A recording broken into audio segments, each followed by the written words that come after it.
growth. So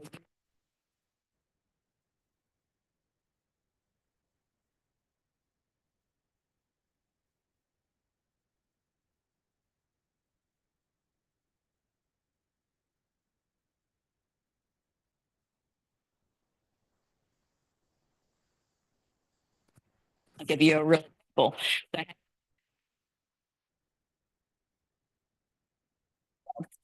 Right. So I went back to the program. One of you things. That's not, I don't need someone who's going to pat me on the back and say after time, right? I mean, pretty much someone who uh,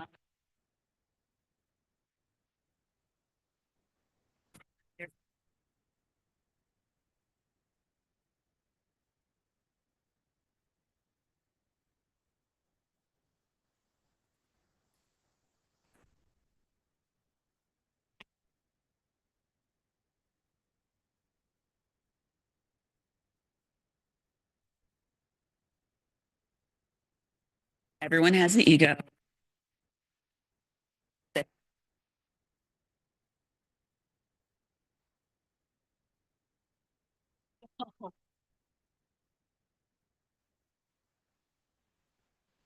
For that time to do so, they're probably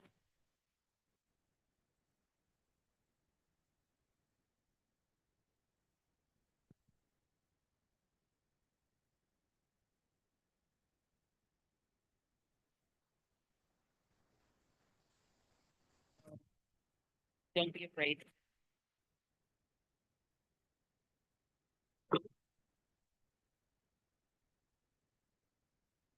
Yeah, second that day. Yes, finding a mentor has been a challenging thing for me from time to time because there are a lot of these great programs that work for some. If you are looking for that help, that's a great way to do it. But I think that a lot of times organically is another great way because you can kind of know when to vibe. And I think that those organic opportunities happen when you ask for help. Kind of like what Heather was saying is that, when you recognize, okay, this is not going so well, or I want to be at point C and I'm not even at B yet. So finding the person that can help you get there, recognizing, okay, I do have this area and I either I need a cheerleader, I need to get that brutal feedback, whatever it is.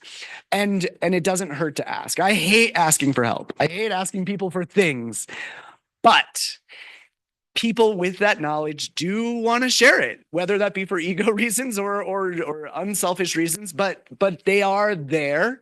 And I'm sure, when you think to yourself, if someone asked you for help, you would want to give it, right? So I think that all the time, but it is scary sometimes to be like, oh, this person is so accomplished. They've done so much. How could they possibly want to help little old me?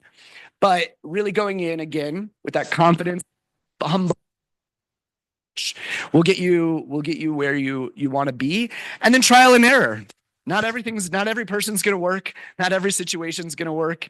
You do have to take that responsibility on yourself.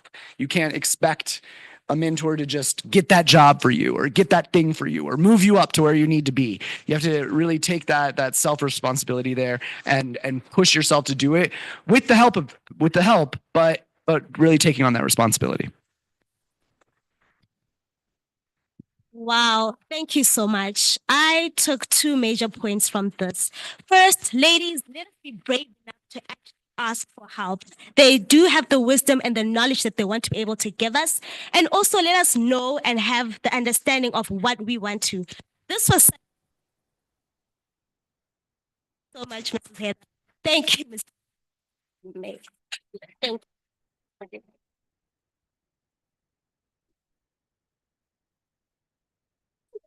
I feel like we are also we will now be going to go and have our family photo. So for my in-person participants, the as to where we'll be taking the photo. Whereas my online participants to take, give us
Hello, everyone. So thank you for being so patient. We are working on our issues with the audio. Hopefully that this break, the audio will be much better. So now we also want to take our family photo from this side of us, right? If you can turn on your camera, please do so that we can take a quick photo. Thank you so much. All right, I see you, Elaine. I see you, Hannah. I see you, Jacinta. Thank you, guys. Thank you. Thank you. Yes. Let me see your smiles. I see you, Jane. Jane, you are at work, but you're still joining in strong. Thank you. I see you, Lena. I see you, Sabina. Khadijatu, hi. Naomi. All right. Smile, everyone. Let's do this. Yay! I see you, Andipa. Nice, nice, Can you nice. hear us? Yes, we hear can us? hear you. Also keeping Perfect. ourselves busy. Please Family keep photo. please keep it going with the photos. Take as many screenshots as possible. Okay. Okay. So guys, keep smiling, please. Keep smiling. I know you're tired. The muscles are tired, but keep smiling.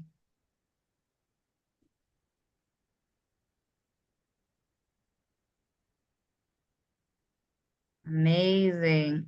So guys in the room,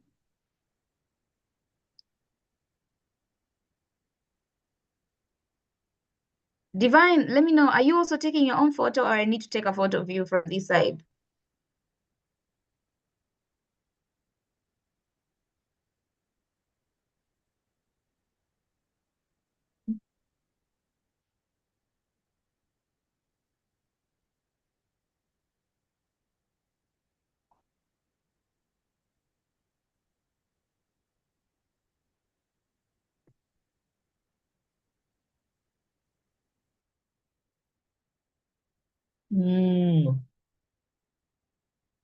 Okay, cool. Thanks, guys. Thank you so much. Thank you so much.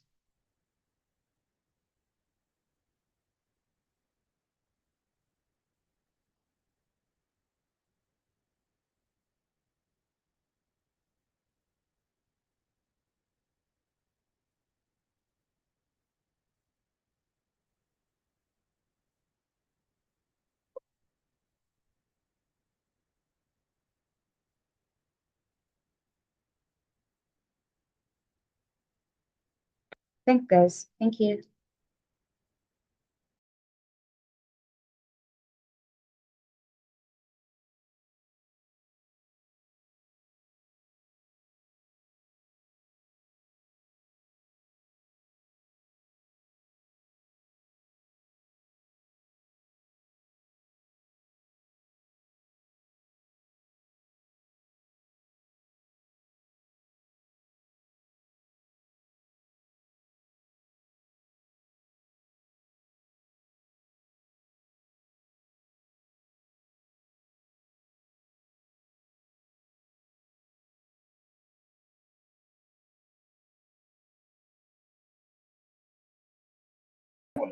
ariko kubera ko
We will now be having our first presentation by a very beautiful facilitator who will be hosting this session.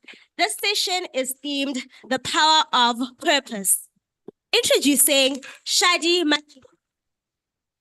She is a driven and ambitious young woman who has a passion for youth and community development. She is originally from Beckenberg, Limpopo, and currently resides in Gauteng for school and work purposes. She is a graduate and an alumnium for the Future Africa Ambassadors Program and a former writer for Rights for Education Africa. She is also a law student at the University of South Africa, where she hopes to specialize in intellectual property, and she advocates for the advancement of communities. Young female leaders, may we please welcome the beautiful Shadi.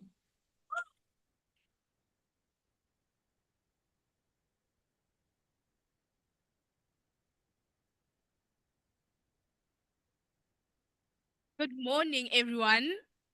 Guys, we ate. We should be energetic.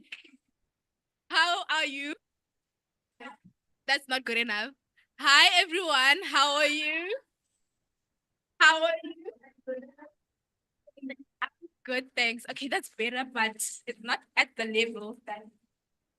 Okay, so I'm gonna need you to increase volume, energy, You ate. I guess we all just came back from a break.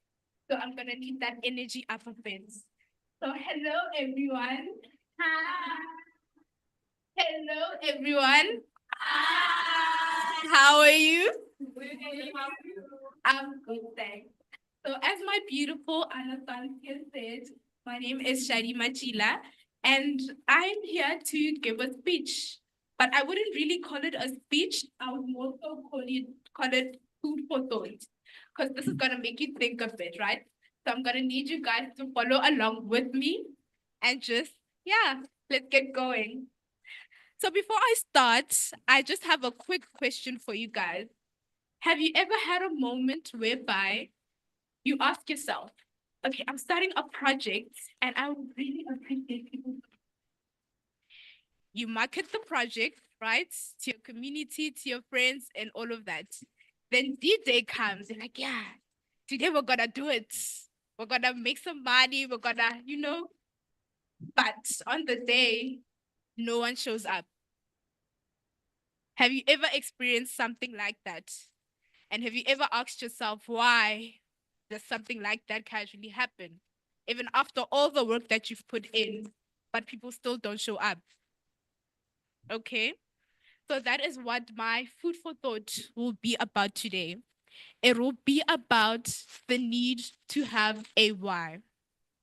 Now, this talk is inspired by Simon Sinek's TED Talk on the importance of having a why. So I'll just be building onto his insights. And while building onto his insights, I would like to highlight the most important lesson that I believe we should all take to heart. And that lesson is the importance of having a why. Now, I know that technically anything can count as being a why. Making money is a why. I'm sure everyone here would like to make money, right? How guys make money? Right? So that can count as your why, right? Your motivation behind doing something. But in this case, for the scenario that I've given you, a motivation such as that will not be enough to get you the support that you need. For this situation, you need to have a specific why. You need to have the kind of why that speaks to the heart and soul of those around you. Now, when I say that you need to have a why that speaks to the heart and soul of those around you, I mean that you need to have a why that represents your interests, your love, your passion, and your belief in what you do. The reason that I say you need this type of why is because of one thing and one thing only, which is the heart.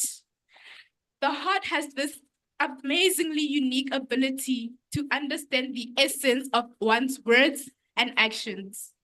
This phenomena could help explain why it is that everything that we do that is of substance ultimately flows from the heart. Wouldn't you believe that that's true? I'm asking, wouldn't you believe that that's true?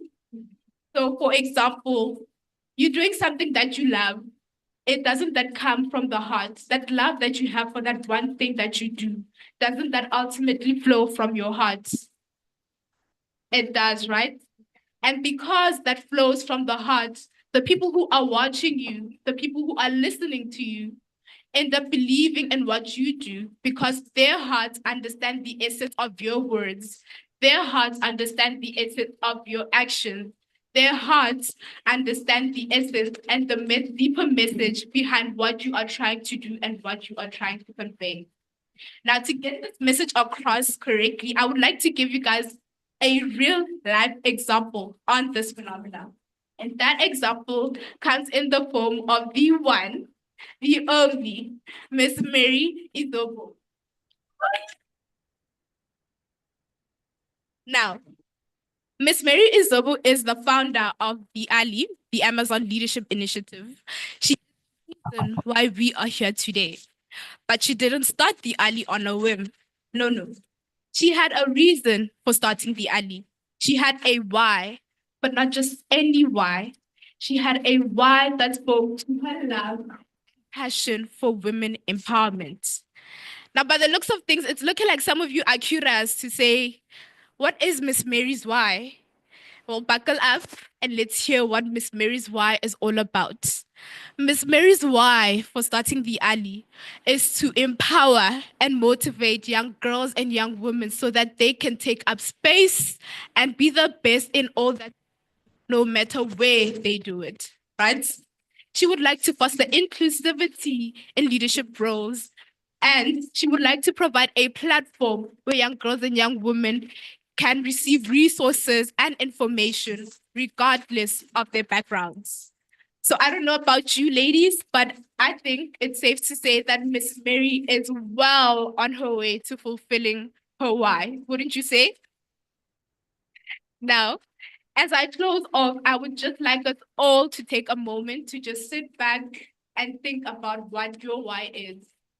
Find out what drives you, what fuels your passion. I would like us all to remember that our why connects us to something much greater than ourselves, much deeper than ourselves. It connects us to a community of like-minded individuals who share the same passion, love, interests, and beliefs that we do. Our first speaker spoke of this earlier, our allies. Those are the people that our why connects us to. I want us to remember that Miss Mary's story is the embodiment, is the perfect example of how having a why can be the catalyst and create sustainable change within our communities. So in closing, I would just like to say that I wish that we all find our whys, that we all own our whys, and we all share it with the world. And hashtag Black Girl. Hashtag Black Girl. Thank you. Anna?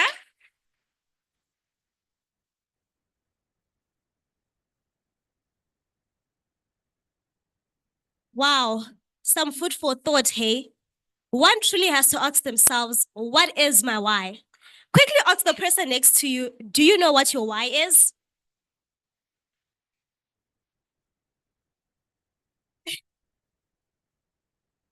Well, not know it now, but hopefully by the end of today's workshop, you will kind of have a sort of direction as to what your why can be. Going right straight session of we are going to business and leadership management, where our beautiful facilitator, Aliyah, will be hosting the session. Aliyah is an 18-year-old student passionate about technology and women's empowerment. She actively advocates for gender inequality and she's organizations like Girls for Girls, Girl in Bloom, the Amazon Leadership Initiative, and Gender Rights. As a coder, she led her team to second place nationally in the Teens AI Global Hackathon. Woo!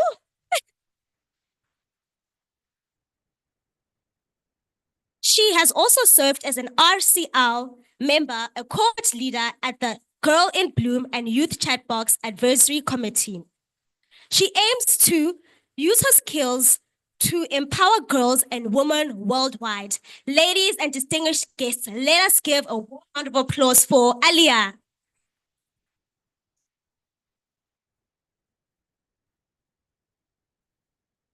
Thank you so much, Anna.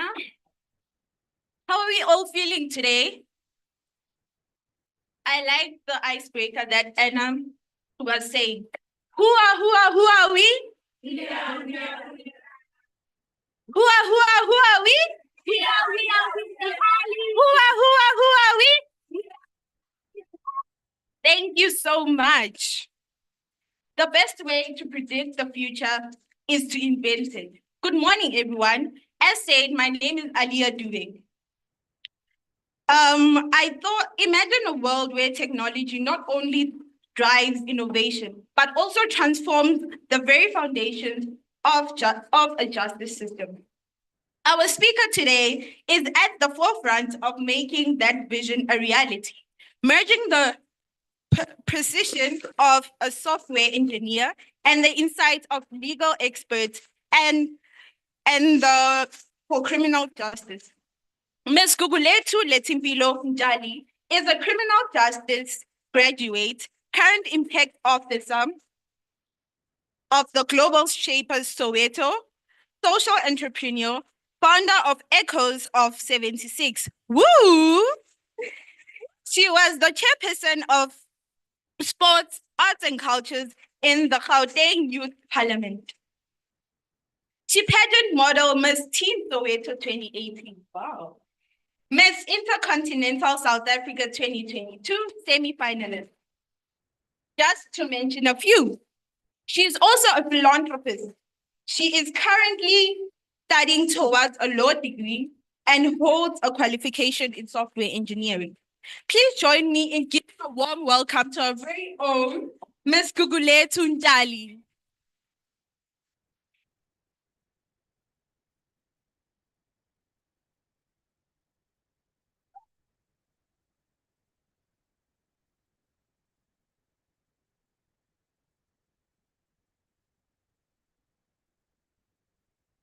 Welcome, Ms. Gugulethu. You look so beautiful. I tried to look that way. What are you doing? That's wonderful. I actually did background last night and I was so surprised. And I'm an aspiring software engineer. And I have a few questions for you that I would like to ask. Okay. Firstly, our workshop theme is empowering dreams. I read the Growth Era article interview we had about revolving the revolution. And one question caught my eye. How do you envision the role of youth empowerment evolving in the next decade? Do I need a mic? I think I'm very loud. But I will use it for the purpose of everyone to hear me. Good morning, I guess. As she already said, my name is Gugulethu Letimpilo Njali, and I call myself the dynamite from Sotra because my impact is that of a dynamite. And I really do believe that the impact of youth leadership is taking a very interesting turn. And that is why I started Echoes of 76, because I believe that the youth of 1976 had so much impact to change the narrative. In the next 10 years, people will be talking about the women in this room. People will be naming schools after you, libraries after you guys. We are really being a 2000. Thank you so much, Ms. Gugulethu.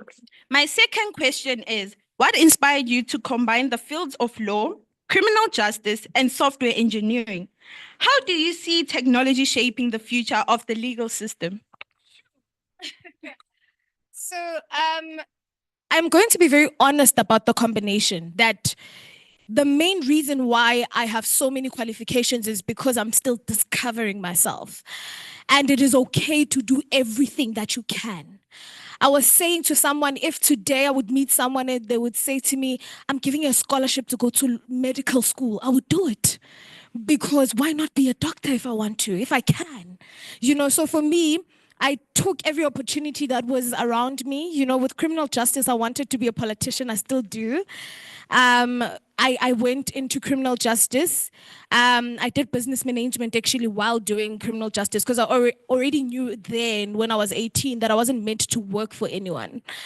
And with software engineering, it was a grade 9 dream of mine to be in IT. But because of maths and physics, I was like, doing this. But because God is so good, I got the opportunity when at my big age, I'm very young, but it's a big age, to, get into software engineering, and I took that opportunity. So the story here is that take every opportunity that you get. Nobody must tell you otherwise. If you meet me now and I say, come join whatever, if you see the value, if I say come join the Global Shapers, if you see the value in that, then just do it. How I see technology really changing the criminal justice space is that it is so important in a sense of people will start understanding the criminal justice space. When you go on ChatGPT today and ask them about a certain law, or you type down a certain case and say, what could be the outcome for this, it will give it to you. And this empowers our people because then when you go to court, whether you have a lawyer that doesn't communicate with you, you already know, you are informed. So I do believe that in the next few years, technology is really going to change law in a big way, in a positive way, that is. Thank you so much. I hope we all got a word or two. And over to our young female leaders, online and in person. Does anyone have a question? Just raise your hand, state your name and your country. Then you'll be given a mic to state your question. Anybody?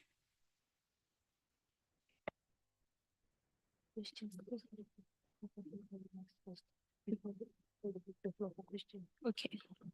Okay, sorry about that. Ms. Gugulethu Njali, I'm pretty sure you have some remarks to say.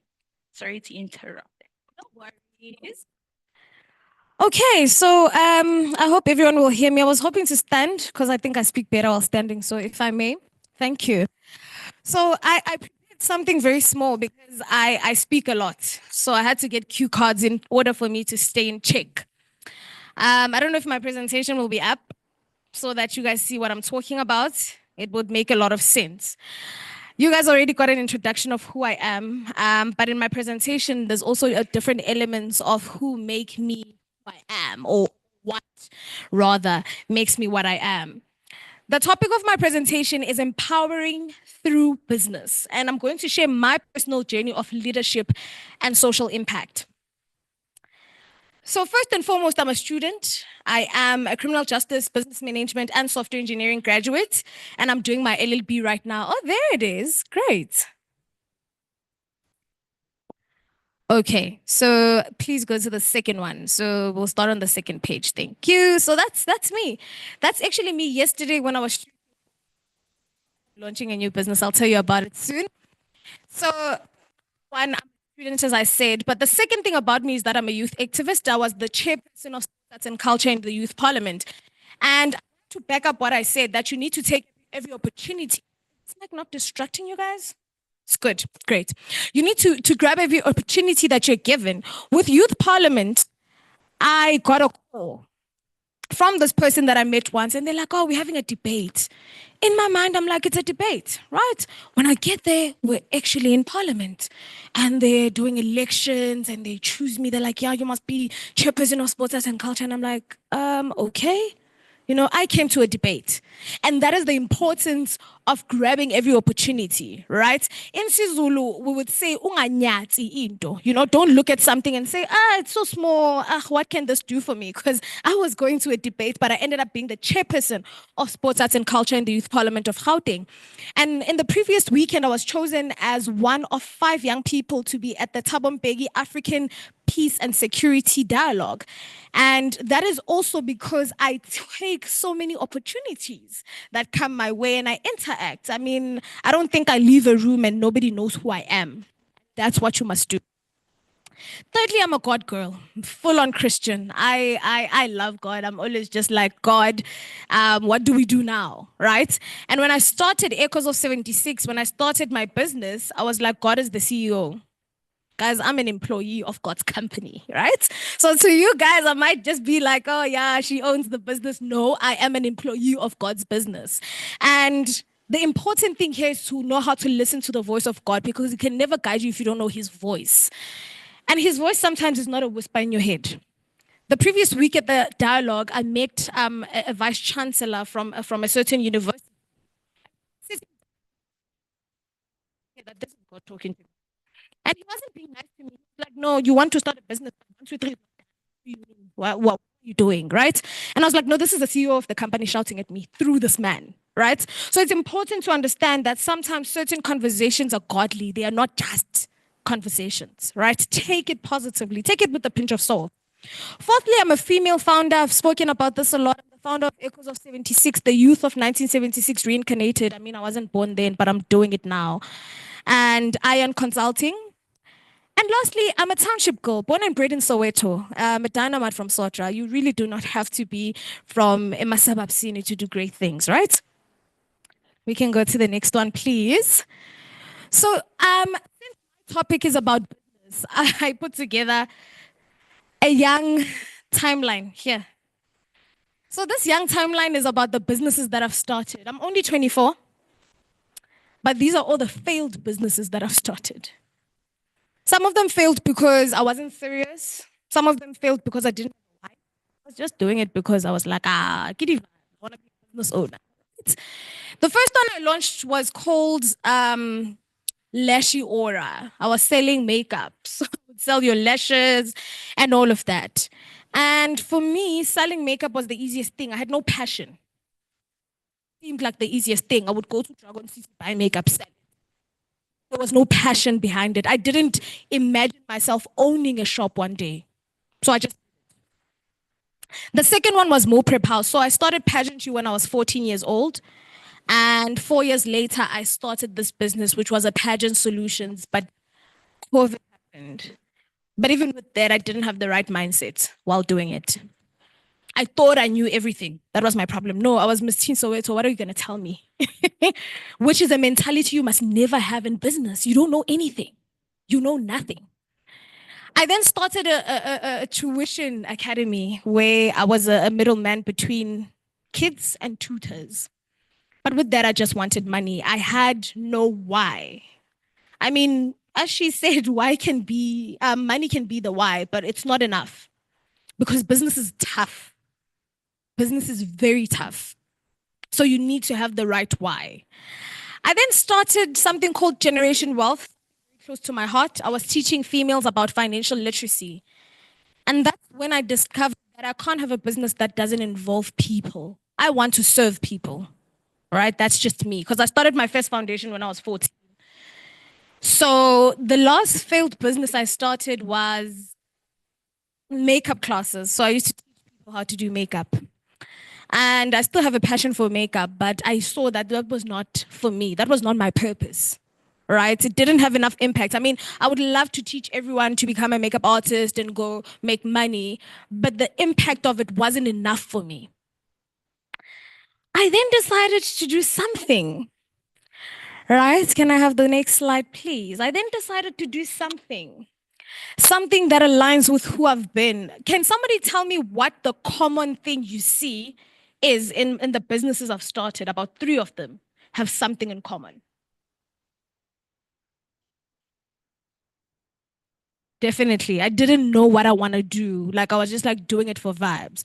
But I think I want to ask in a sense of how are they similar? 3 of them are similar. Of course.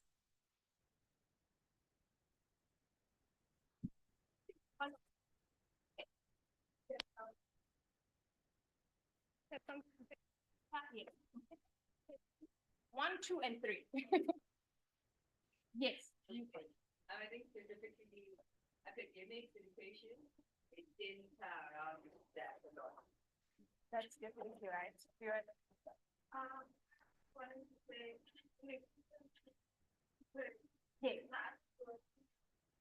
Yeah.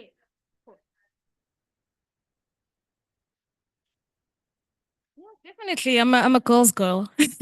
Ma'am? Somebody else wanted to say something. Yes.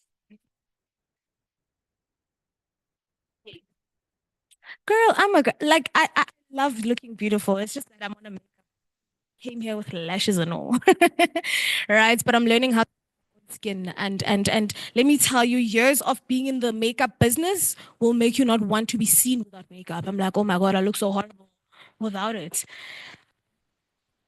You guys are all right. It was people, not my passion. And that I want to highlight is that they were all education based, right? All of them. From, well, not all of them, but from the pageant business, it was education based. The tuition company was education based. Generation Wealth Network was education based.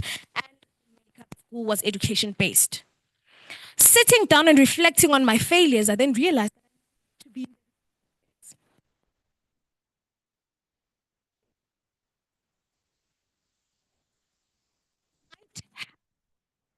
on right now, but just not the right niche.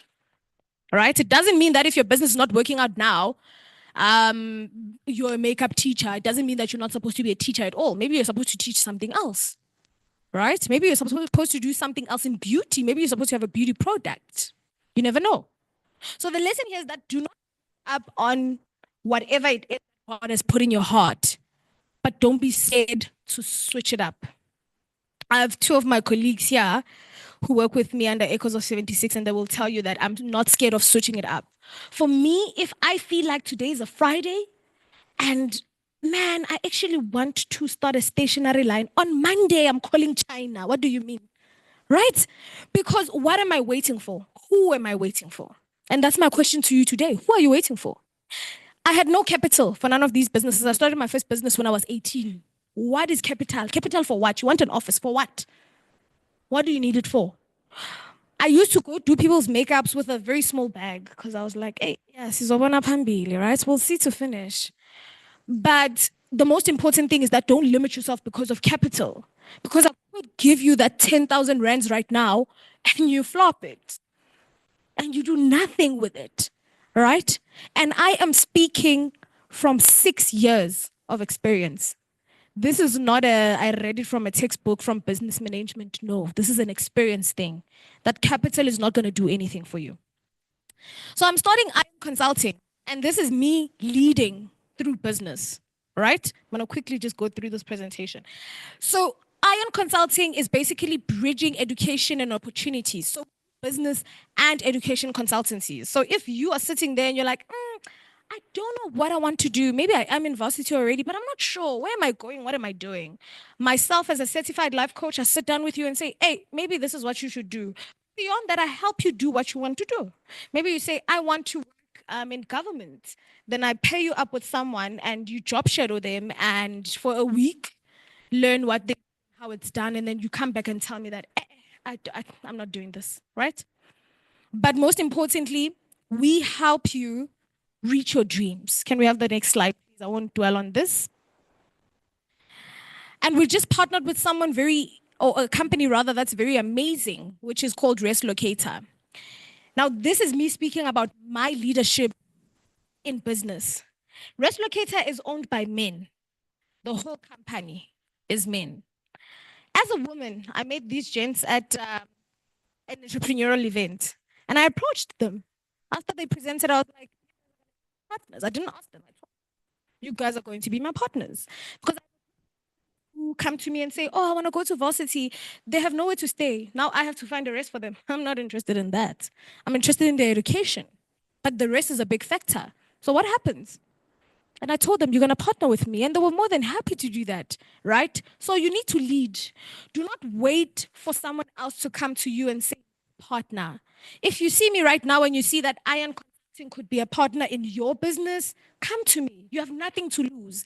Even if I say no, you have absolutely nothing to lose. And that's what I want you to remember, that knock on every door, you have nothing to lose. If they say no, that means it wasn't meant to. You move. And most times you find those people coming back to you. I've had it, right? They come back to you and be like, you know what? Years ago, we were not ready for you. So now we are. So knock on those doors. That is leadership in business. Knocking on those doors. Making those t-shirts before you see the business coming together. Make those t-shirts. Say, this is who I am. Make those business cards. All right? Do what you have to do. Do whatever you can do at that time. That is leadership. That's why I'm saying capital cannot take you anywhere if you do not have leadership. Leadership is a character, right? Leadership is action. Leadership is not money. You guys must keep that in mind. Leadership is not money. You could get 100,000 today for your business and still it doesn't succeed. Why? Because you lack the leadership. And an important thing as women that we need to know is that in your business, should you want to be a boss, you should be a leader, not a manager. Do not be a boss, be a leader. Tell them how it's done. Because as a woman, we have to work 10 times harder to prove ourselves. But rather than you trying to be a boss and showing them how it's done, just show them how it's done. That's being a leader. They're going to respect you because they know. Everybody who's within Echoes knows that I will come with something on Monday and be like, guys, let's do this. Next week, I have something else. And I'm like, here's a poster. We're going. That's Amaya. We're on it. We're on the highway. So be a leader. Do not wait for anyone or anything. For me to say God is the CEO of Echoes, can I please have the next slide? The CEO of Echoes of 76 is because I was sitting down on my couch. Here I am after making the logo. I'm that girl sitting down on my couch. Logo. And who is going to be on my team? Right? I'm like, should I call Kile? Should I call Ngobile? Should I call Tepiso? Should I call my calling? And then I realized that no, I can't do the HR for this business. It doesn't belong to me. The fact that I'm confused in terms of who to call means that someone else must do the calling, and that someone was God. So even with you, should you feel you need someone to be in your business, to be involved in your business, pray about it. Don't do it yourself. Because you're going to get me, and I don't have the same interest as you. I just see money, and I'm there for money. Right? And everything just goes south. Now, going back to Echoes of 76, we are empowering future generations, and our tagline is the youth of 1976 reincarnated. I'm sure a lot of people know that in 1976, on the 16th of June, there was an uprising around South Africa, but the biggest one happened in Soweto, where I am from, proudly. In Soweto, where students took the streets and they fought against being just that. They were fighting for something bigger. They were fighting against apartheid, but what did they use? Education, right? And that's what we're doing. We launched with the Ikeja Wi-Fi, shout out to them. We launched a project, SheTech, headed by Gila, sitting there in front. And SheTech is basically us teaching girls how to code, grade 11 girls how to code, right? People who have never heard about coding before. But we are fighting the whole narrative that technology is for gens through education. So with this, all I'm saying is that you need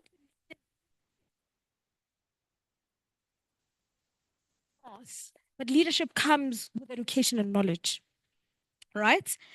All right, next up, I think I'm almost done.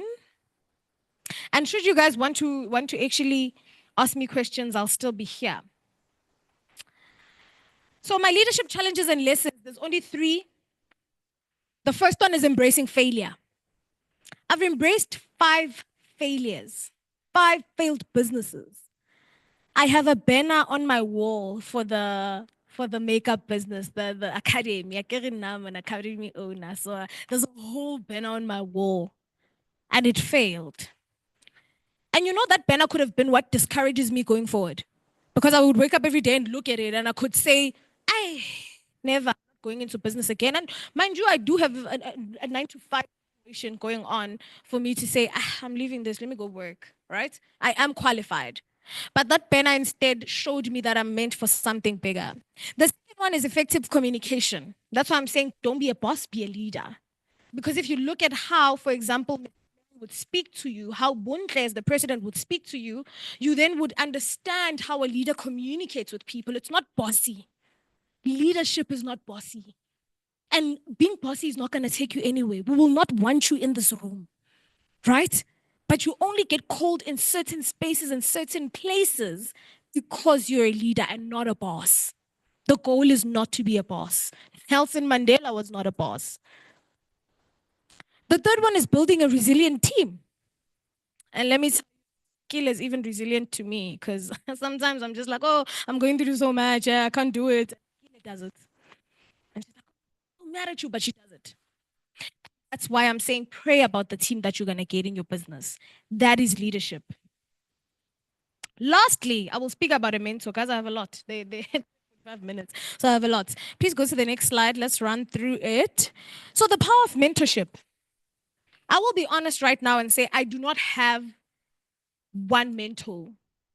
I have a mentor for everything in my life, for academics, for my business, for school, because they're not all the same. And mentorship is about energy.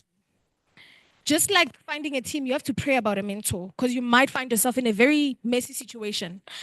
Found a mentor who then decided that, okay, I'm going to mentor you. And then 3 months down the line, started the same business they were mentoring me about. Right? So you might be telling the wrong people your ideas. That's why it's important to pray about it. But it's important to also just learn from all the people besides putting the title of a mentor, but also learn from your peers. You don't know what you might learn, but pray about having a mentor and have that sense of self knowledge that you know what kind of person will align with you as a person. Just because a person is well known, they're doing great, they are wealthy, they are wise, they have wisdom, does not mean that they must be your mentor. You need to know why. Why are you mentoring me? With my mentors, one of them owns a company space. And I literally claimed him on the side and I was like, you're going to be my mentor, right? But because before that, we would have casual conversations. I'd say, hey, do this. Oh, maybe this is what you should do, right? Which is so important. Lastly, can we go to the last? I've been saying lastly. Build a legacy, you know? That's what we are doing. We're expanding the educational programs. We're developing the community of learning centers. We're actually going to collaborate with one of South Africa's biggest networks in their ICT center, and we're going to foster more partnership. That is because we are leaders. We're not bosses. And I hope you guys will do the same. You'll be leaders in your businesses or whatever initiatives you get, right? Or you start rather. Thank you. Thank you so much, Miss Guguletu. I'm so inspired. One thing that I took from you is do it now. Do it sad, do it angry, do it happy, do it now. So we do have an online question from our viewers by Hannah. She's asking, as a social entrepreneur myself, I am truly inspired. My question is, how do you strike a balance between social impact and financial sustainability in your social business model? This is a tricky one. Thank you. So this is a tricky one. Hi, Hannah. This is a tricky one because remember when I started Echoes, it's an NGO. We do not make money from Echoes. Echoes is for the people, by the people, and we're serving the people, right? And that's where the element of starting Iron Consulting is no different from Echoes, right? So I think what's important is to identify what social impact you're making and how you can monetize it. It's just like that. Because we saw that as much as we're applying, for example, Echoes would apply for children to tertiary for free, but there are children who can pay us. I mean, you're in a private school, you can pay us, right? So just find a bridge or find the gap in whatever it is that you're doing to make money. And I'm not saying now make the people you are helping pay. I am not saying that because that's not what we're doing. What we're doing is that we're creating a different product for a different market, but still making an impact because we still want to see children go to varsity and have a seamless transition. You know, don't stress about applications, don't stress about getting funding. We do that for you. A rest, you want a rest. So yeah. Okay, thank you so much, Ms. Guguletu. To our in-person YFLs, does anyone have a question? Okay, we have a hand there. Should I stand? Again, one. Thank you. Everyone, my name is Letaba Dudinjamu. I think I resonate with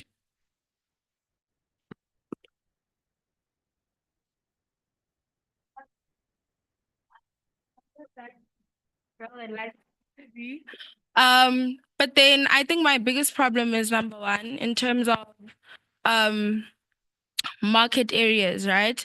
I have a problem in identifying the market that I want to reach because sometimes you're like, hey, maybe this is too expensive or yo, this is too cheap. And then when you sit down and you cut your costs, it's more compromising to you.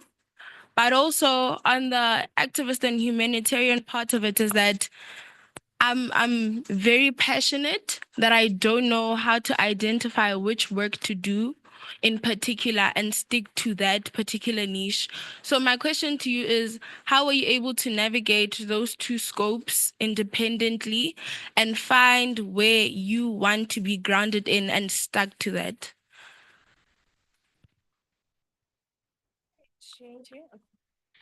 As I said that for me, the business Iron Consulting came from firstly analyzing my failures and realizing that education is where I'm meant to be, whether comes rain or sunshine, right?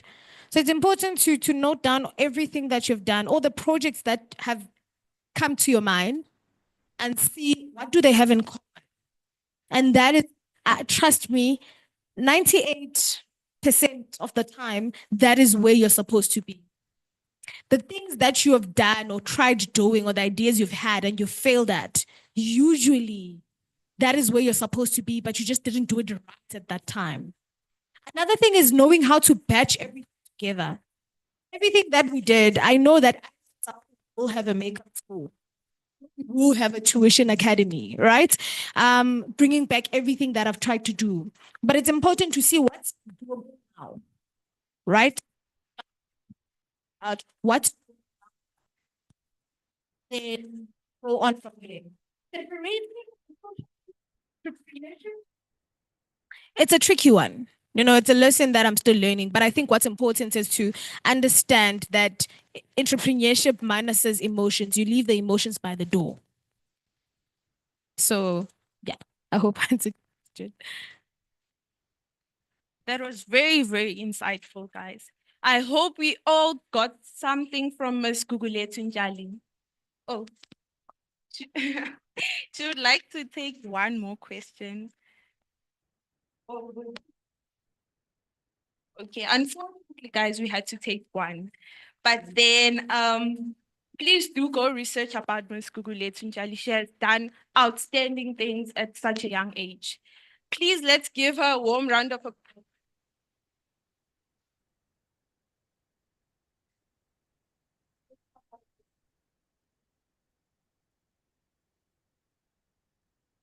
Over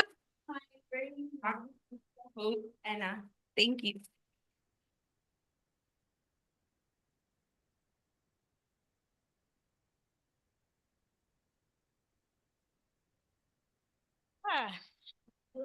Now, I have so many ideas. I'm just like, even if I fail, failure is not. I'm so inspired. Thank you, Ms. Gugulethu, for such a formative session. Who's inspired to go start a business? Yes. We will now be moving on to a presentation, an online presentation, hosted by the beautiful Miss Jackson. The video will be distributed on the screen, and the video is themed Empowering Dreams. Ms. Shakita Jackson joined the Office of International Visitors as a program officer in July 2021. Prior to OIV, she worked in education as a high school counselor and an at-risk student programs coordinator.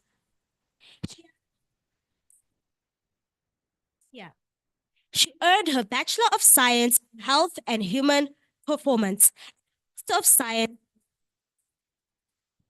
She also holds a degree of diversity in leadership professional practice.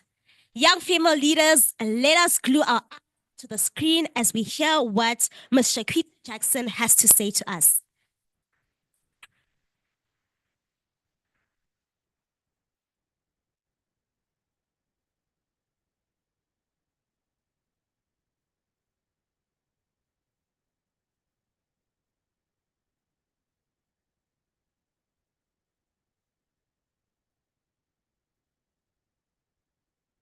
Black child, black child.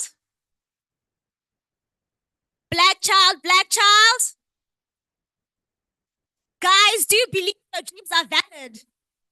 Black child, really indeed they are valid.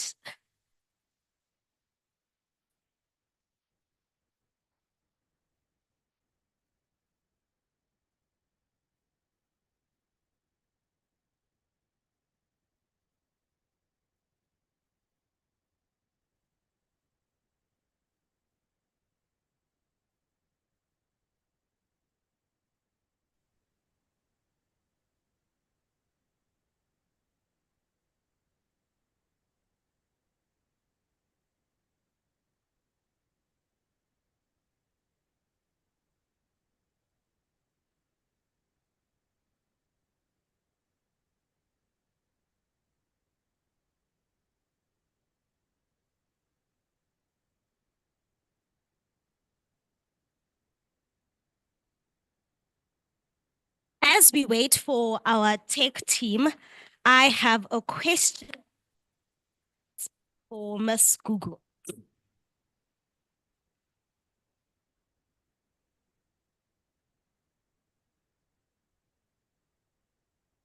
The question reads,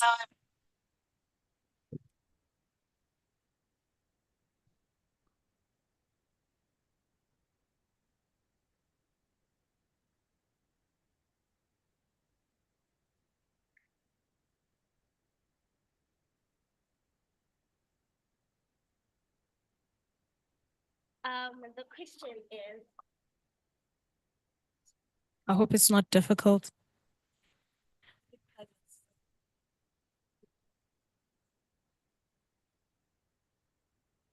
okay, the question is, for getting Audio a is working. how is one a good mentee and how do you make the most of it? She further says, goes on and says, I once had a mentor and used to talk about life. How are you? But it felt like it's not the typical mentee experience people talk about. So, hello. You have to decide, and that's why I said the knowledge of self is important, because you need to decide, why do you need a mentor? Some people don't even need a mentor like that, you know? So you need to firstly identify what is the outcome that you're looking for. I know, for example, with my business mentors, they're really just my advisors. They're like the advisory board of my business. Whenever there's something going on, I'm like, what do we do now? Right? But another mentor could be a person who guides you through life, helps you make decisions, or helps you decide on where you want to go next. So that's the first thing. The second thing is to lead, and it goes back to leadership. Because 9 times out of 10, you are the one as the mentee who goes to the mentor and say, please mentor, right? They were just chilling, living their lives, and you then say, please mentor me. So you need to go there with the purpose. Don't be excited because you have the access of Miss Mary and you say, okay, I'm going to ask you to mentor me. Why? Right? So you go there with the purpose. And you always go with questions. That is being a good mentor. Can't say we're going to have a coffee with my mentee and I just get there empty-handed. Yo, I come with 2 pages. What do you mean? You're giving me your time. You're going to regret it because I'll ask away, right?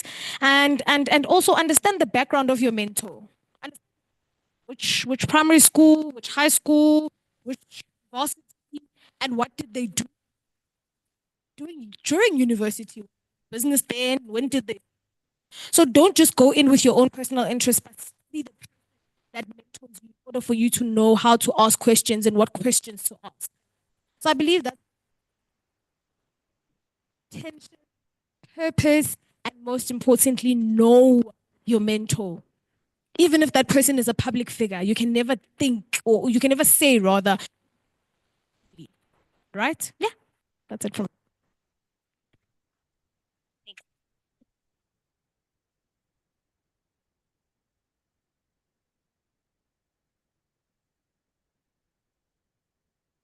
We will now be watching our video from Miss Shakita Jackson.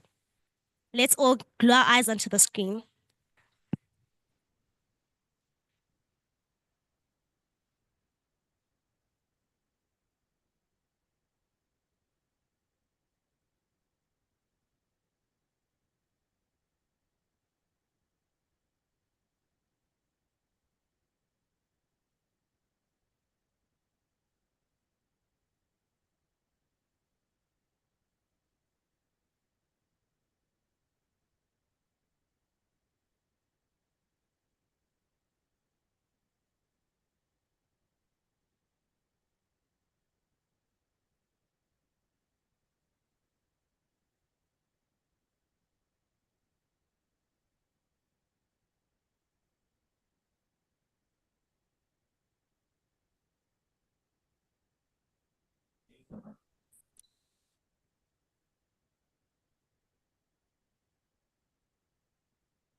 Mentors can help us get over the bumps in the road that may impact our lives and careers.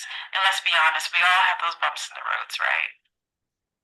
I'll end by saying that the journey for women and girls may not be easy, but it's important that we all continue to promote gender equity in our communities around the world. Women and girls should be represented in all leadership positions. So I think it's important we all support each other as we work towards more gender equality around the world. Encourage you all to continue to be the courageous leaders you are. To your dreams, don't let anything stand in your way. Be bold, be brave, be unapologetic.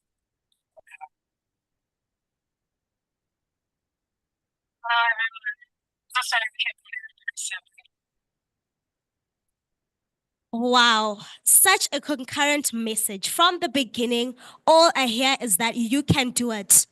You can do it. Let us be bold. Such an inspiring video. We are now moving right ahead onto our session, which is civic leadership and management. Introducing our beautiful facilitator, Spesihle. She is a vibrant 17-year-old student from South Africa, passionate about empowering the youth in her community. With a bright smile and enthusiasm, she inspires her peers to reach their full potential. Through her dedication to education and community engagement, Stacy to a positive impact and a female leaders and distinguished guests. Let's give a loud and a warm round of applause for Stacy Faye.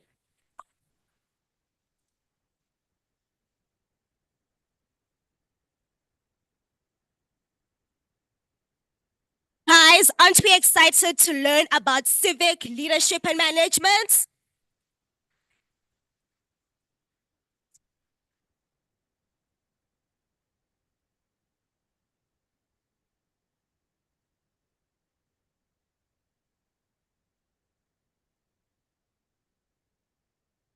Thank you so much, Anna.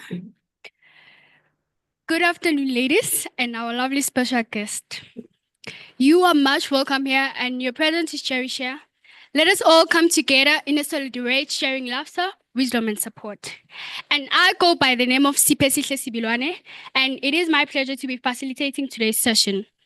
I would like to start by expressing my gratitude to the organizers for this opportunity. Thank you so much. Now, without further ado, I'd like to... Our today's session will be talking about civic leadership and management.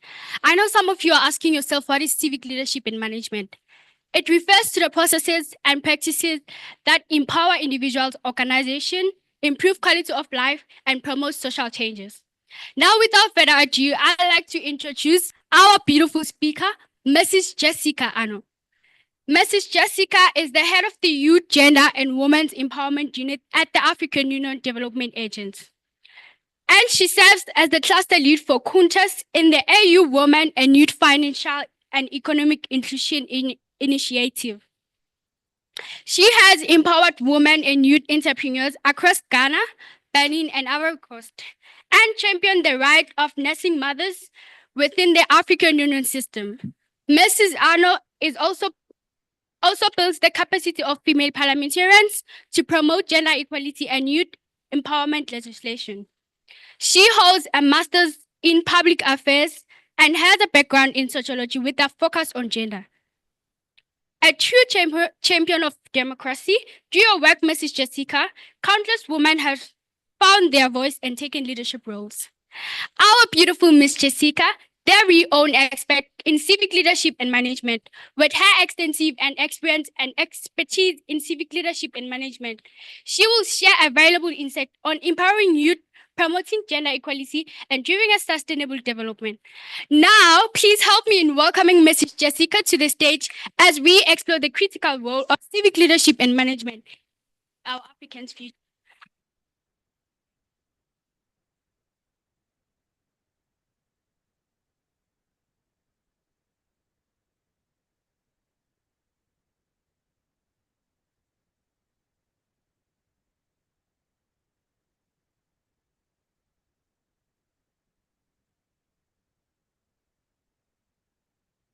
Thank you, facilitator, for this very lovely introduction. I'm very grateful for that. So good afternoon, ladies. How are you? I don't like your energy right now. Like it's not giving. You're very excited to see me. How are you? Okay, good. I'm very happy to see you, and I'm very happy to be here today. This is the International Day of the Girl Child. And we need to make it matter. We need to make it count. And you are more than a girl child. I mean, you are young women. You are beautiful. You are driven and purpose. Because if you are here in this room today, it means you want to learn something about leadership. You want to learn something that will help you in your lives, in your respective lives. So I'm very glad to see all of you. Just countries are you from? Only South Africa, more than South Africa. So who is from South Africa? Raise your hand. Okay, all right. Who is from Namibia? Botswana? Okay, any other country than South Africa today? Here? Okay, DRC? Okay, good. Zimbabwe? Zimbabwe as well. Ethiopia? Okay, that's good. That is very good. Why am I asking? Because I'm working for the African Union. And as you know, the African Union is 55 member states. The African Union Development Agency that I'm representing here today, we have a footprint in more than 52 countries on the continent, which means we work in all of those countries, making sure we improve the life of the citizens in these respective countries. And I love to see a good Pan-African room. I love South Africans, I love Zimbabweans, I love Ethiopians, I love DRC citizens, and I'm very happy that we are all here in this room today. So let me delve into the topic for today.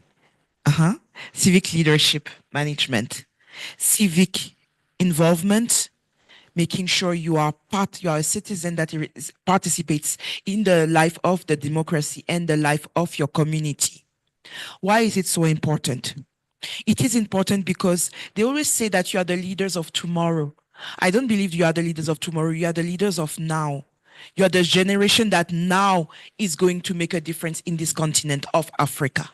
And it is very important for you to know, very important for all of you not to be intimidated, because you may come, you may be 15, you may be 17, you may be 20, and you will always have someone older than you. You will always have someone who seems more powerful than you, more knowledgeable than you, more experienced than you. And you think, what am I even doing here? Never think that if you are in a space, you own your space. You own your space, okay? You are there to bring who you are to the table. And that is very key. So my first point for you, before you engage into any civic activities, you need to know your purpose. You need to know your why. You need to know why you are engaging in such activities. What is something that is keeping you up at night? What is something that is such a big issue in South Africa or in any place in the world that doesn't make you comfortable? You cannot know that this thing exists in the world and you are okay with it. Like, let me, be it GBV, be it knowing that young girls are crying out without having any place to sleep, without having any food to eat. Whatever it is, use this rage that you have, use this sorrow that you have, use this burden that you have to turn it into something meaningful. So that's what I call your purpose. That's what I call your why. Let it be your driving force to do what you do. Why do I stress on the why? It is because things are going to get tough the moment you enter into civic duties or civic responsibilities. And if you don't know your why, or if you just came because there is good money or you can meet a minister or things are very nice and shiny and rosy, the day it gets tough, you crumble. And I don't want you to crumble. So I want you to know why you are doing this. And I want this driving passion in you to be stronger than anything else, that any obstacle that you are going to encounter. So know your why. And I want you, because it's the day of the girl child, I want you to remember Malala Yousafzai, the young girl from Pakistan. At a very early age, she knew she wanted to help girls. And things got tough for her. She got shot. She was in the hospital. People think she would be dying. She will die. And she didn't die. And thank God, her purpose was strong. And thank God, today she still acknowledged she has a big organization. Because one day she decided that no, she cannot take it. She needs to do something about it. So you know your why, and then you enter into action. Okay?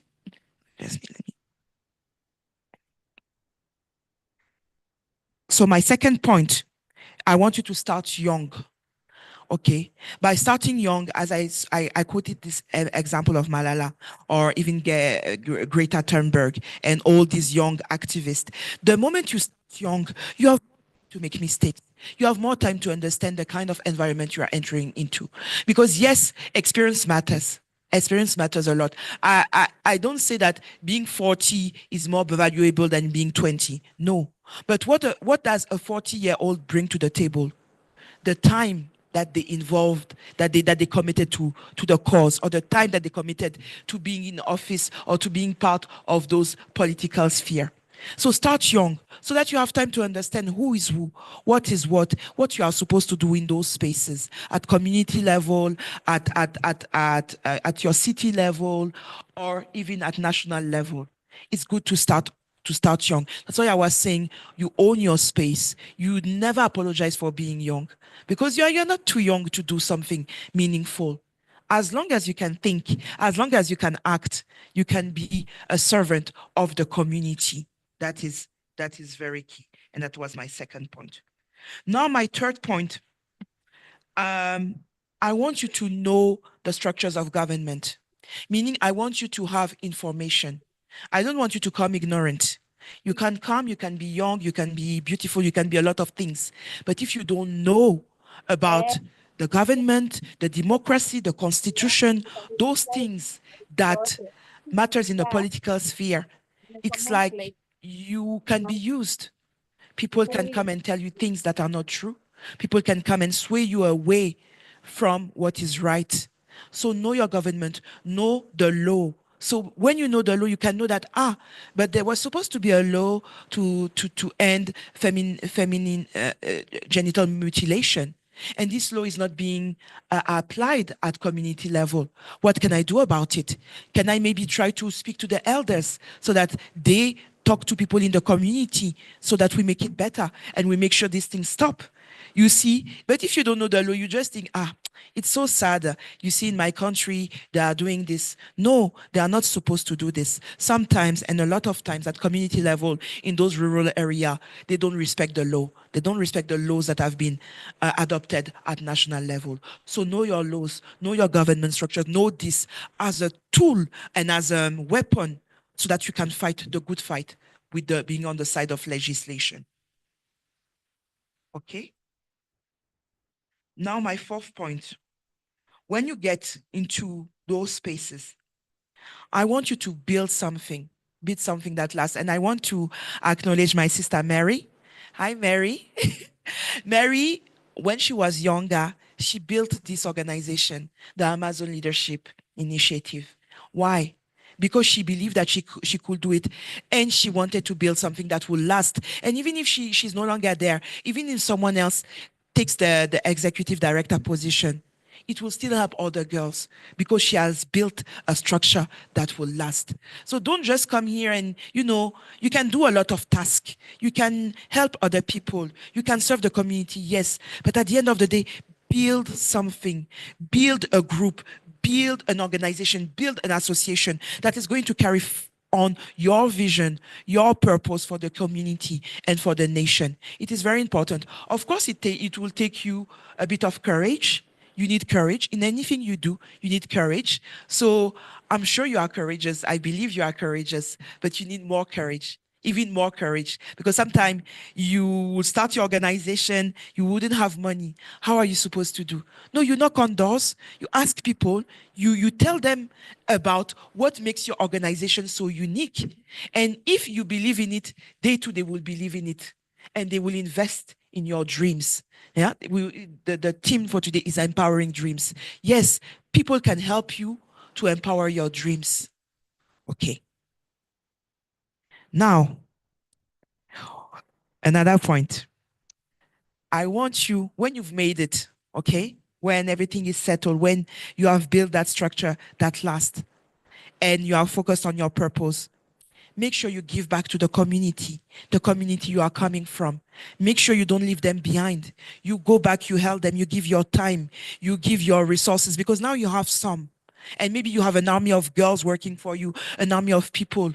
Make sure those people are taking a bit outside of your organization to serve the community, to help the community, to give back. You can do radio shows. You can talk to people to make sure that the place you are coming from is not left behind. Because if you came out of that place, it is for a reason. It is for help the people who are still there, that have been left behind. The younger than you need to talk to them. You need to inspire them, because one day you were a young person that was inspired by other people. Now you need to be the one, the mentor, the coach, to inspire those people.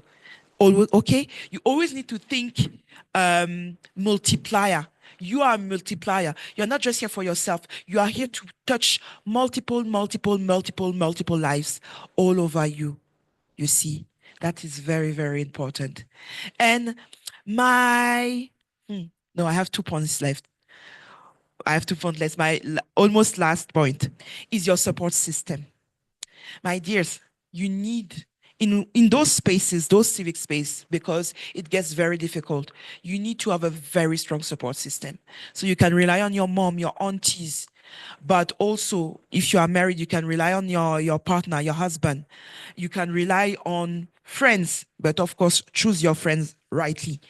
You need a support system. You need people that encourage you, because sometimes you can get discouraged. If you believe in God, you need to be strong in your faith, because it's also very important to take you very far in life and places. But you need to make sure you are surrounded by the right people, you see, because this journey, you are not going to ride on it alone. You need people around you. You need people that have your best interests at heart.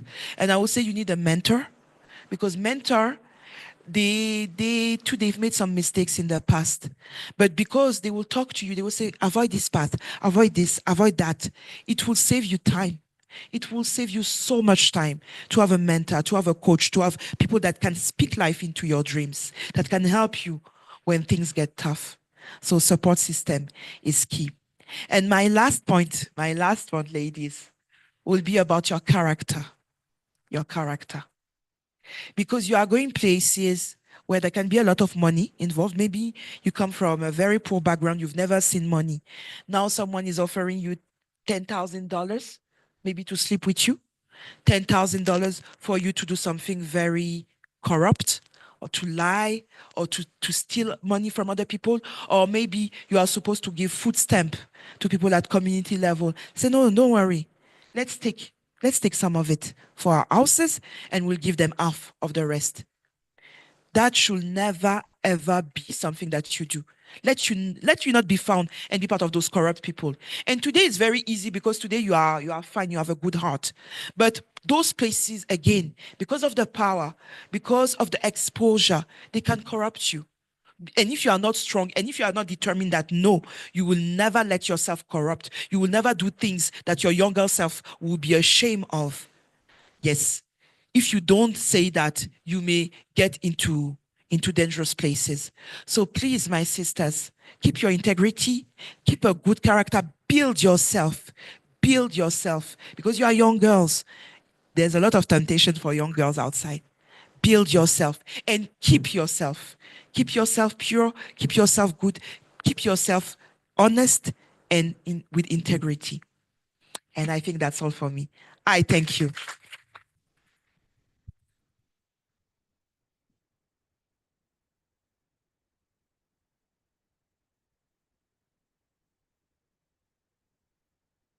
Thank you so much, Mrs. Jessica, for sharing your invaluable insight on expertise on civic leadership and management.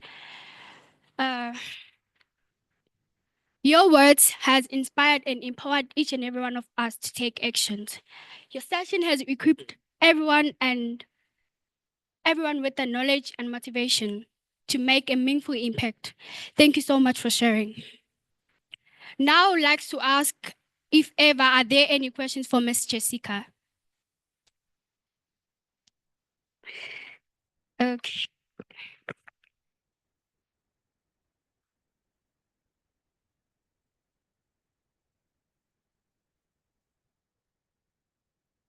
Hi, my name is Michelle. Thank you so much, Ms. Jessica, for such inspirational words. My question is, when you say start young, like how young? My question is from the fact that you need to have a strong support system. So your family, mom, your dad. But what if you have the kind of parents that say, no, finish school, go to varsity, graduate first before you think of doing such things or making a change like that. So my question is, how young when you say start young?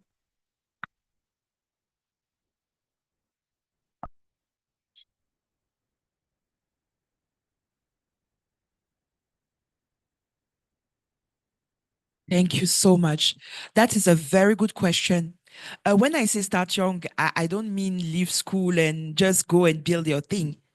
I'm saying do things at the same time, because knowledge is important, I will never advise that you don't go to varsity or that you leave school to follow your dreams. You need to do both at the same time. And if your parents disagree, and it happens with a lot of young ladies, because they think that because you are doing that, you will not be so serious at school, or your grades will, wouldn't be so good as a result of your activity. So what I advise is you need to prove them wrong. You need to demonstrate that, first of all, no, you are taking your education very seriously. So your grades should be on top. Secondly, you can include them, you can involve them in what you do. Let's say you are going at community level, you are giving young girls a pad. Let your mom will see, she'll be that she may be opposing you before she will melt. She will melt because she's seeing that girl that she raised serving other people, and there's parents in this world that doesn't want their child to be useful to the community. So if they see it from, again, if you're asking about your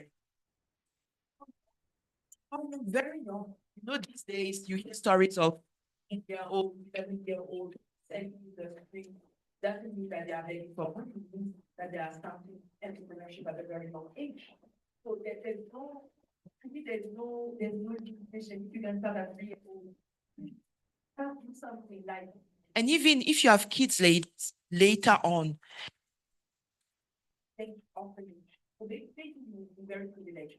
You have a lot of money, but your kids should never forget that some other people are suffering. So they should be very sure. But from time to time, let's go and do that. Let's go to the orphanage. Let's go and do that. So that even if they don't need this kind of life, they know that other suffer, and they can be compassionate. They can be raised with a heart of compassion. Because we see a lot of people that are like my age, parents, maybe we came from a background and then now we are no longer in poverty. And we don't want our children to have anything to do with poverty. But then they are spoiled. They are spoiled because we've given them and they don't know that other people can have different kind of life. That's wrong. So they think about it, of course, we're not there yet, but think that when you others, that you will be very much.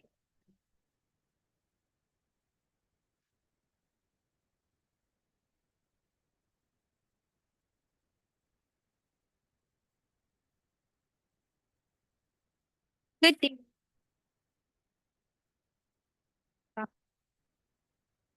Jessica.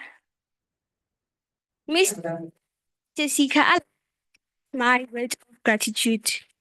I'd like to regarding on young female engage.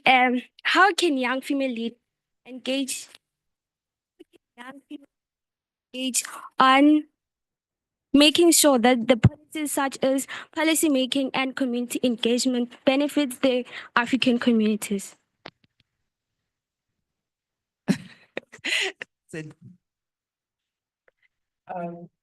respond to my background as I work at the African Union and yeah, you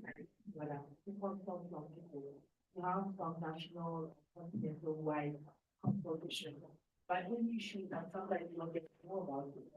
But in that case, you can use that let your voice be heard when it comes to points that are supposed to tackle the women. That we do that all the time. So I will invite you to follow also on all social media, African Union. So at least if such consultation, you can be. So try to engage in online meetings, in online consultations when they do such things.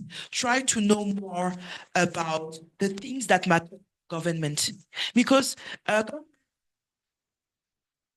and most times they invite the people they don't invite the same people, the same organization. If you start going there, at some point they will know you too. Okay, they will start inviting you. Can make your voice heard. Now you know other people that bring them out, involve them, involve all you. So that little by little you can take over places where the policies are being decided. Because they will say, no, we have consulted the youth in Namibia. How representative were you? That were sitting at the table. There were maybe some few organizations that they know about. Because everybody works with a database. The database may be 100 people, 200 people, 1,000 people. But even if it's 1,000 people, the youth in Namibia, or not all the youth organizations in Namibia. Okay, so you need to present yourself, then you need to part of your yet, but I want to happen. Like next time there's a meeting, there's a consultation that be part of it. Like I said, Namibia, but of course, it's mandatory. Try to be closer to the people in government. Like they should, closer to the people.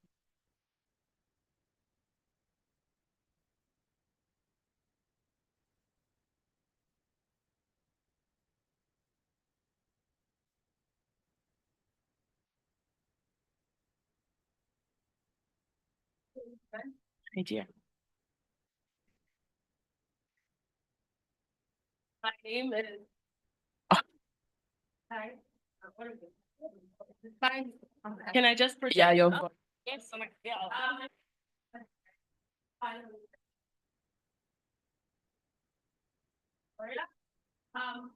interest is so I'm currently part of the EC of 4 different organizations. I'm part of the SW Language University of Victoria. They focus on reproductive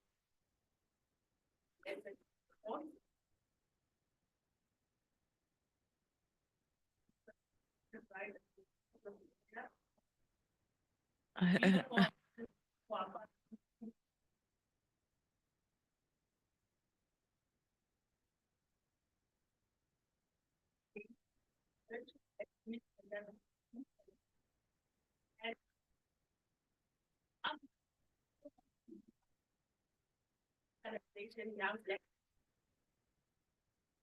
and culture for young girls and boys in terms of support and things and building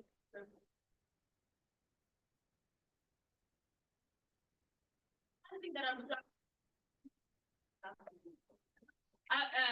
not government but it can actually as well because in the we are based in everything, but we live it in impoverished people from learning. We have educate our people on constitution, on policy, about their rights. And government lacks accountability and very so don't want to reach out to those villages. They only reach out when they need more, and they don't educate people on those manifestos. People pick because blue my favorite color will go with EA without understanding the impact of the policy that are so the one question that I would like to ask you is like how I'm mostly right by men. I'm mostly right by men. But how as a young black woman do I place myself in a position where I can force integration, hold these old men accountable, hold these old men accountable from not reaching out to our in terms of their goals, and how can I do that without being disrespectful? Because they reject me because they say I'm blind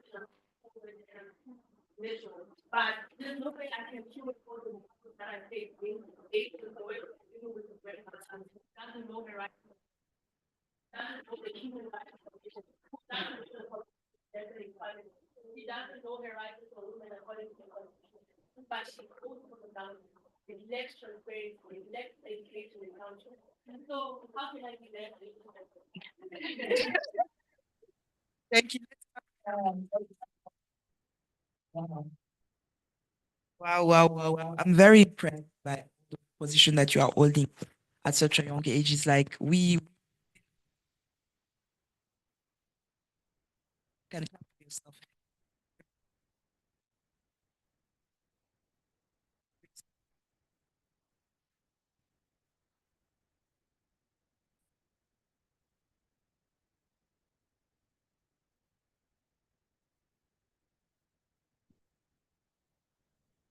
Yeah.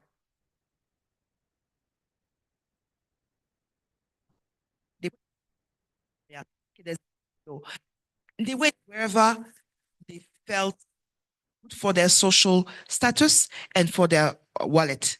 But at the end of the day, they reach 40 years old and they are quite lost because there was no purpose in whatever they were doing. And now you see some of them, they quit now, they start being a baker or, working with woods and, things that they feel are dearer to their heart and makes more sense than whatever they've been doing before.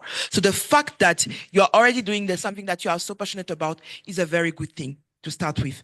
Now, passion is not because you are passionate that you need to talk to people anyhow.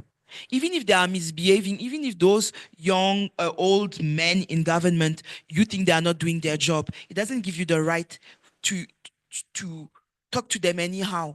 Because at the end of the day, those men that you see as your enemies should be your allies. They should become your allies. Otherwise, because if you are addressing an enemy like it's a fight, today I will win, you will lose, my sister. You will lose because they are more powerful than you. They have the structures, they have a lot that you don't have yet. So for now, you are an ally, you advocate. That's why they call it advocacy. So you advocate for what you think should be done and what you think is the right thing for those people who are left behind in Soweto and in the communities. And on top of that, I'm saying this thing about making sure they know the constitutions, they know their political rights. If it is dear to your heart, you need to do it. You can come up with an association that will target all South African communities to do it, and you partner with other people. And mind you, you present this to government, they will like it, because at the end of the day, they are looking for ways to say that they've done it, you see? So think about it. It's your passion. It might be for you to take it a step further. Constitution, making sure they are trained. And now I'm going to give you the example of Rwanda. So the country Rwanda, what they do, they are very good at having policies at presidential level, national level, that trickle down to the community. Why? How? Because they make sure that at the community level, they take things in local language, because local language is very important. So they have the language called Kinyarwanda. So they simplify, let's say there's the budget. The budget is going to be voted at parliament. But who understands the budget? Who knows the budget? So they simplify everything. They break it down in very simple words in local language so that people at community level can gather together and talk. So they will say, okay, so this, maybe we are going to put $50,000 to build a new road. What do you think about it? It's no, maybe the new road is not the priority. We want a well, we want this. So this aspect of the budget, we don't think it's the priority. Priority should be this. And then there's a discussion because it has been brought to a level where they can understand at community level. But those are the structures in the Rwandan society. So they are very good at trickling down the things they do. And there are structures put in place for women to sit together at local level, youth together to sit at local level, families even to sit together at local level, you see? South Africa might be different, but again, it takes someone's vision to make it come to pass. And whatever you do, believe in yourself, believe that it can be done. Okay, of course you need fight for struggle, you need rage, but don't come to the people that you see as your enemy with that rage. Like you said, it won't work. It will not work. So my sister, continue, but do it the right way. Okay, thank you.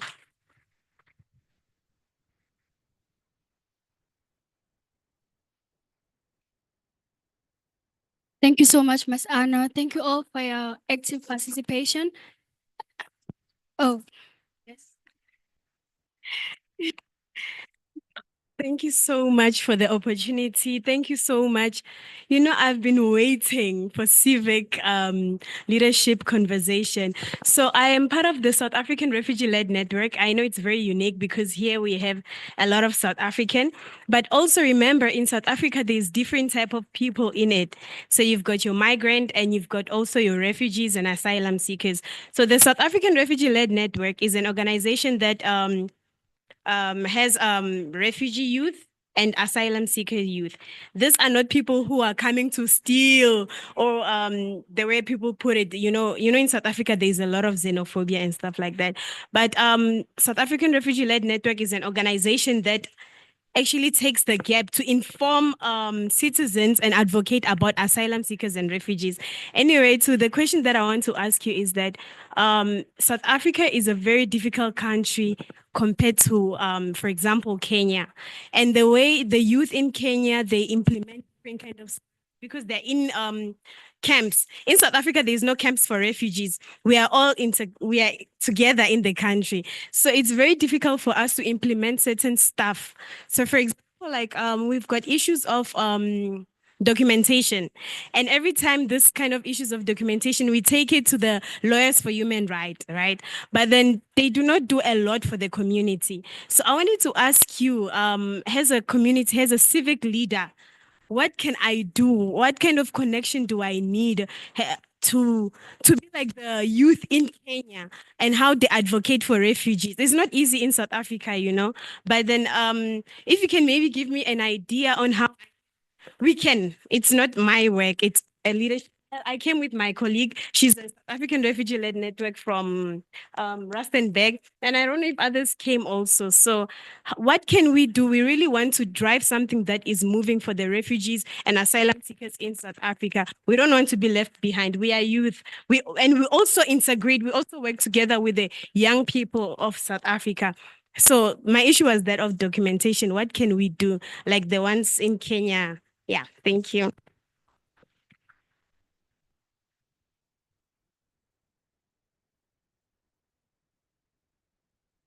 So I believe it's the last question. Sorry, I just need to say it. We can talk later. So much for this question. You've compared South Africa to Kenya.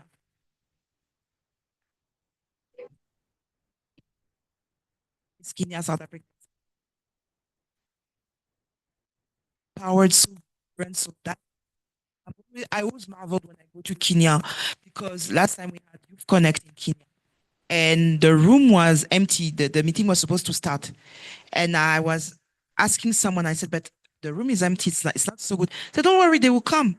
And in a few minutes, we had 500 youth in the room to listen to us, because they are very passionate about making sure they further their education, they out of knowledge, out of ignorance, sorry. They like to use every opportunity possible to be, and this is highly commendable and this is highly beautiful. Okay, so it's a culture. That's how they work. That's what works in their country. Now, you need to understand the South African society, the South African context, and use this context to your benefits. Started saying because South Africa is xenophobic. South Africa, like all the countries, of course, has its issues. But last time less than 2 weeks ago, I was talking to a Nigerian guy, and he said, viewed. And people were saying, yeah, you see, there was this issue with Chidinma. South Africa is very xenophobic. And you know what he responded? He said, South Africa is a wonderful country. Compared to other countries, you go to Egypt, you go to other countries, there are some things that as a foreigner you won't be able to do. You can buy a house, you can have rights, you can live a good life. Of course, there will always be people who want to against you because you come from another country, but it's not the majority. As a foreigner, you can live a good life in South Africa. So keep that in your mind, because whatever you put as a thought will limit you. South Africa only see difficult solutions. If you think, no, South Africa is where I've been placed to make changes, then you go with a different kind of energy. Now you are saying you want to know who to approach. You know, you have the UNHCR, the Commission for Refugees. You need to work with them because they are above nations. So they can take your concerns, they can take your energy, they can take your organization to another level. And you're also, because you're going to give them the feedback. In South Africa, as a refugee, we are struggling with documentation. What can be done? They can take this concern saying, oh, we've consulted with young people, they've said this, they've said that. Meet government officials, they can convey this to them. They go to the UN General Assembly in New York. You know, those things that you shared with them can go further than just your community or where you are based. So think about those actors, because don't see yourself as needing them. They also need you for the policies that they are implementing. Whatever they do, always need to say, oh, we've been in touch with local people, we've been in touch with the young ones, we've consulted them, they've advised us, they've told us that we're going in the right direction. So make sure you reach those places. I'm here for you. If you need contacts, if you need an entry point, we can discuss that later as well for this to realize.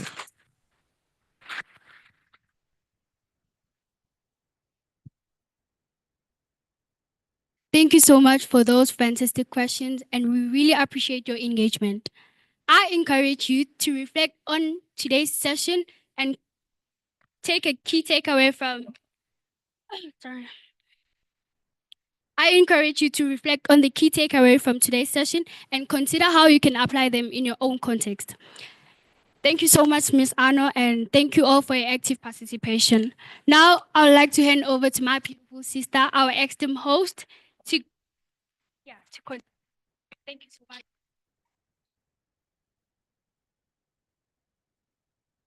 Oh wow, this Q&A session was just something. I feel like we can go on the whole day, but why should we go on an empty stomach? Well, we're now going for lunch. Let us go. I would quickly like to just give a token of appreciation to our guest speakers. May I please call upon Ms. Jessica to come back and Ms. Gugu so we can appreciate you for this wonderful sessions that we just had with you.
Jackson, and I work in the U.S. Department of State's Office of International Visitors.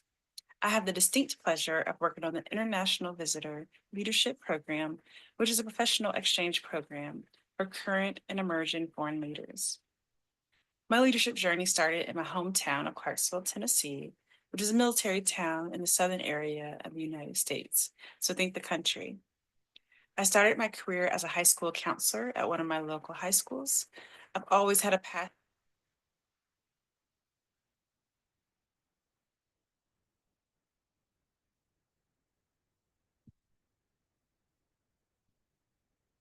Hello, everyone. I'm so sorry I can't be there in person, but I guess virtually is the next best thing. My name is Shaquita Jackson, and I work in the U.S. Department of State's Office of International Visitors. I have the distinct pleasure of working on the International Visitor Leadership Program, which is a professional exchange program for current and emerging foreign leaders. My leadership journey started in my hometown of Clarksville, Tennessee, which is a military town in the southern area of the United States. So think the country. I started my career as a high school counselor at one of my local high schools. I've always had a passion for working with youth, so this work has always been incredibly rewarding for me. After about 4 years in this position, I transitioned to a leadership role for the school district and started to supervise and manage several student programs throughout the district. This was a challenging role at first, especially since I was working with school leaders and administrators that had a lot more experience than myself. But I enjoyed having the opportunity to impact the lives of students by implementing these meaningful programs. After 3 years in my school leadership role, I served in the U.S. Peace Corps in Guyana, South America. This was an incredibly rewarding and life-changing experience for me, and it ultimately led to my current position with the U.S. Department of State. Before serving in the Peace Corps, I was able to complete my doctoral degree and made a point to always share this with the students that I worked with. I wanted them to know that anything was possible for them too. I never thought I was smart enough to earn a doctoral degree, but I fought through the self-doubt and made it through the program. I was the first person in my family to earn a doctoral degree and the first person in my family to work for the U.S. Department of State. It's a huge achievement for me and my family. I truly believe representation matters, so I feel honored to represent the diversity of the United States and inspire other young women and girls to seek out positions in government and other sectors in the workforce. While working with students, I always try to work with them on their future dreams and career aspirations. I've always felt it's incredibly important for youth, especially girls, to know that anything is possible, whether it's a job you've always wanted, a degree, or a skill that you're interested in learning. No one should ever put you in a box and tell you what you can and cannot do. I encourage all women and girls to find their place in the world and make a place when needed. It's also important for all of us in leadership positions to provide mentorship to others when possible. I wouldn't have made it this far in my career if I didn't have people that believed in me and gave me the extra push when I needed it. Mentors can help us get over the bumps in the road that may impact our lives and careers. And let's be honest, we all have those bumps in the roads, right? I'll end by saying that the journey for women and girls may not be easy, but it's important that we all continue to promote gender equity in our communities around the world. Women and girls should be represented in all leadership positions. So I think it's important we all support each other as we work towards more gender equality throughout the world and throughout the workforce. I encourage you all to continue to be the courageous leaders you are and go after your dreams. Don't let anything stand in your way.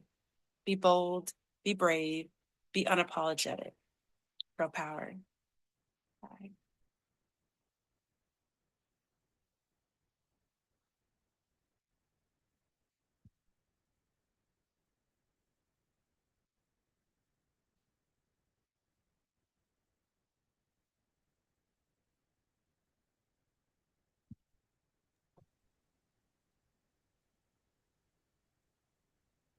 Thank you all for listening and being with us till now. So we are going for a lunch break right now.